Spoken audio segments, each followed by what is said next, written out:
Next up we have 3 video submissions. The one is from Dr. Peter McCullough. It's a short video. Dr. Peter McCullough is a specialist cardiologist, epidemiologist and internist from the USA. He's also an advisor to the World Council for Health. He has submitted a short video. We have followed by that a video by Dr. Gilberta St. Rose, who's our World Council for Health Regional Steering Committee member for the Caribbean. And she is a medical doctor and will be sharing her expertise on integrative health. And we have Izumi Kamijo from Japan with his colleagues. Izumi is also a World Council for Health Steering Committee member of the core team, plus a steering committee member of World Council for Health Japan. Izumi is a project manager and CEO of a cancer research therapy development project that's associated with the University of Freiburg in Germany. And he's joined with his colleagues Professor Inoue, who's an emeritus professor of the University of Osaka and an expert in vaccine development. And we have Dr. Atsuo Yanagisawa, who's on the World Council for Health Steering Committee Japan, and he's the former president of the International Orthomolecular Society, Orthomolecular Medicine Society. So let's go ahead. This video segment is about 20 minutes long altogether. Thank you very much. I'm a practicing internist and cardiologist, research epidemiologist in Dallas, Texas. I've seen and examined and managed thousands of patients with acute COVID.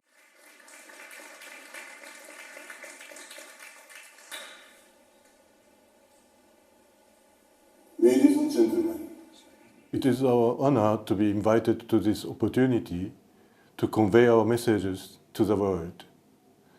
My name is Izumi Kamijo, and I am a steering committee member of World Council for Health of Japan, as well as of Asian WCH. Today, we are facing the aftermath of an unprecedented extent of human rights abuse in Japan, of which the end is nowhere to be seen. We have been lied to by our government that COVID-19 is so dangerous that we need to drive us to this one and only solution was built up, a fear-driven pressure which became a peer pressure which involves human rights abuse of children in schools, and especially vulnerable group, daily harassment in workplaces, especially in hospitals. And let's not forget, pressure within close human relationships, such as families and friends. We are all suffering from some kind of PTSD, which cannot be expressed by these figures, which is scandalous themselves. The nightmare will continue if we don't do anything against this recent development in Japan, a new type of government-led project. Professor Inoue is going to talk about this dangerous development, which would end up in a much bigger catastrophe. We're very happy to hear from the tech team that they have Professor Inoue and Dr. Atsu Yanagisawa's videos submissions coming up next. Thank you very much. thank you very much for giving me this valuable opportunity to send my message about a human rights abuse.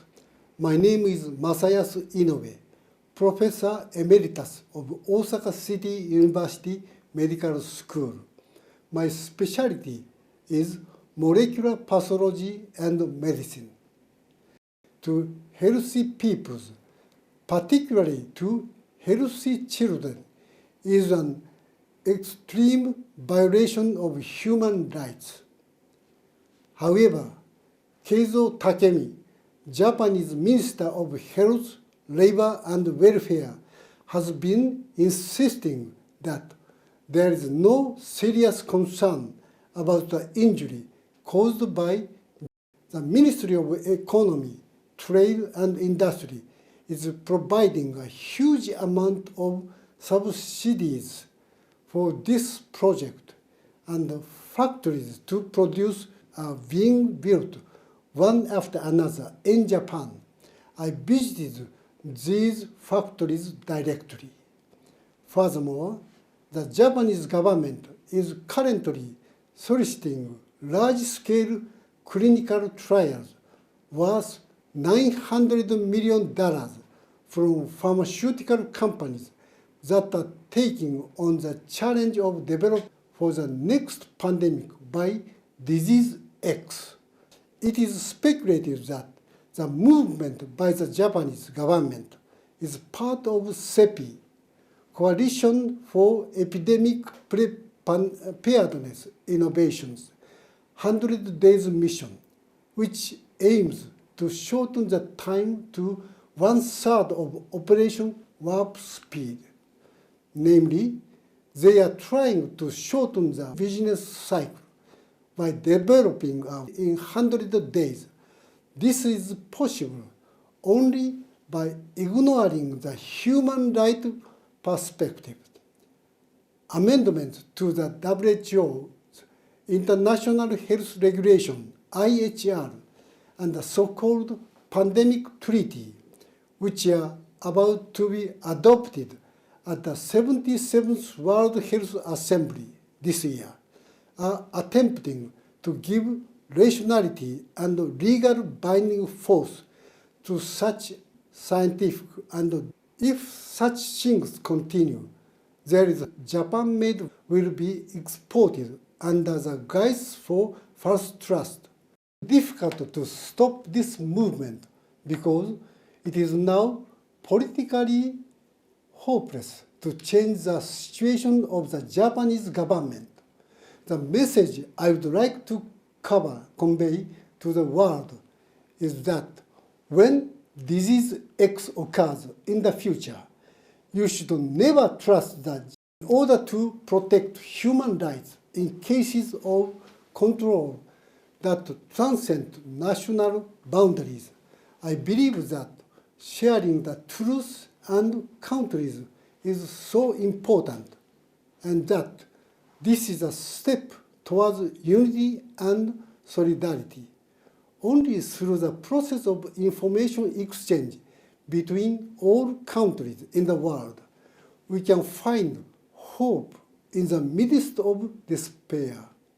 I do hope that my statement will help all of you to protect your healthy life and your family. Thank you very much for your attention. My name is Dr. Atsuo Yanagisawa, a physician practicing in Japan. I am a steering committee member and the representative of World Council for Health Japan, as well as the former president of International Society for Osmotic Medicine. World Council for Health Japan will launch a 1 million signature campaign to address current health issues and protect the human rights as well as freedom of speech. The campaign aims to gather the voice of the people who share the same concern and the urge to Japanese government to take concrete actions. The campaign will focus on 3 relevant issues. First, since 2022, there has been that cannot be explained solely by or against aging.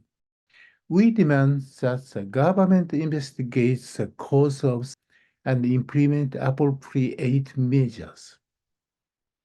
Second, 3 years after the commencement of the 3, The International Health Regulations Amendment and the so-called Pandemic Treaty, which will be voted on at the WHO General Assembly in May, includes violations of national sovereignty and human rights during a pandemic, vaccine passports, and mandatory enforced vaccinations, and the control of speech.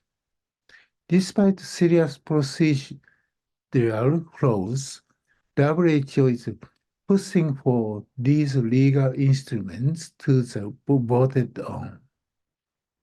We call on the Japanese government to oppose these international treaties.